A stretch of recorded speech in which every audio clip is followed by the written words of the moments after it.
వినాయక చవితి వచ్చేస్తోంది. ఊరు వాడ చిన్న పెద్ద అని తేడా లేకుండా గణేష్ చతుర్థికి సిద్ధమవుతున్నారు. నగరాలు పల్లెల్లోని గల్లీ గల్లీల్లో గణేష్ మండపాలు ఏర్పాటు చేస్తున్నారు.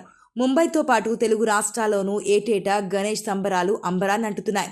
ఇక ఖైరతాబాద్ గణేష్ గురించి అయితే ప్రత్యేకంగా చెప్పాల్సిన పని లేదు. ప్రతి ఏటా ఒక్కో రూపంలో ఇక్కడ ఏర్పాటు చేసే గణేషుణ్ణి మనసారా కొలిచేందుకు తెలుగు రాష్ట్రాల ప్రజలే కాకుండా దేశవ్యాప్తంగా భక్తులు తరలివస్తూ ఉంటారు. అంతటి మహిమాన్వితమైన గణేష్గా ఎన్నో ఏళ్ల నుంచి ఖ్యాతి పొందింది ఖైరతాబాద్ గణేష్. మరి ఖైరతాబాద్ గణేష్ చరిత్రను తెలుసుకోవాలని అందరికీ ఉంటుంది కదా, మరెందుకు ఆలస్యం, తెలుసుకుందాం పదండి.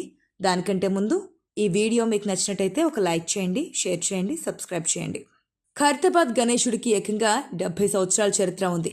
ఆనాటి బ్రిటిష్ పాలనకు వ్యతిరేకంగా భారత ప్రజలందరినీ ఒకే తాటిపైకి తీసుకొచ్చేందుకు మహారాష్ట్రకు చెందిన ఆనాటి స్వాతంత్ర్య సమరయోధుడు బాలగంగాధర తిలక్ గణేష్ ఉత్సవాలు, శివాజీ ఉత్సవాలను ముంబైలో ప్రారంభించారు. ఈ ఉత్సవాలతో ప్రజలను ఏకం చేసి అంతరిస్తున్న హిందూ సంప్రదాయాలను రక్షించి దేశభక్తిని పెంపొందించాలని ఆయన సంకల్పించారు. అయితే తిలక్ స్ఫూర్తితో 1954లో ఖైరతాబాద్ కౌన్సిలర్గా ఉన్న సింగరి శంకరయ్య ఈ గణేష్ ఉత్సవాలను ప్రారంభించారు. అలా 1954లో 1 అడుగు ఎత్తుతో విగ్రహం తయారు చేశారు. అలా 60 ఏళ్ల పాటు ప్రతి ఏటా 1 అడుగు పెంచుతూ వచ్చారు. ఆ తర్వాత 2014 నుంచి 1 అడుగు తగ్గిస్తూ వస్తున్నారు. ఈ ఏడాది నిలబెట్టే వినాయకుడి విగ్రహం 69 అడుగులుగా ఉంటుంది. ఇక ప్రతి ఏటా ఖైరతాబాద్ గణేష్ కోసం భారీ లడ్డూను చేయిస్తారు. 2021 వరకు తూర్పుగోదావరి జిల్లా తాపేశ్వరం నుంచి లడ్డూను తీసుకొచ్చేవాళ్ళు. ఖైరతాబాద్ గణేష్ లడ్డు అనేకసార్లు గిన్నీస్ బుక్లోనూ చోటు దక్కించుకుంది.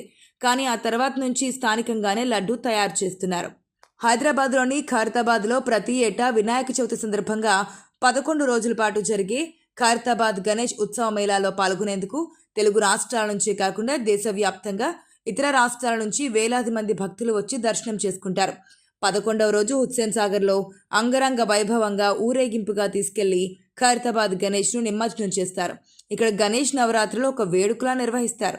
ఇక ఈ ఏడాది అంటే 2025లో 69 అడుగుల ఎత్తుతో శ్రీ విశ్వశాంతి మహాశక్తి గణపతిగా వినాయకుడు భక్తులకు దర్శనం ఇవ్వనున్నాడు. స్వామివారికి ఇరువైపులా కుడి ప్రక్కన శ్రీ జగన్నాథ స్వామి, శ్రీ లక్ష్మీ సమేత హయగ్రీవ స్వామివారు, ఎడమవైపు లలితా త్రిపుర సుందరి, శ్రీ గజ్జలమ్మదేవి ఉండేలా విగ్రహాన్ని నిర్మిస్తున్నారు. అలాగే గణేష్ విగ్రహం 3 తలలతో నిల్చున్న భంగిమలో ఉంటుంది. తలపై పడగ విప్పిన 5 సర్పాలు, మొత్తం 8 చేతులు ఉంటాయి.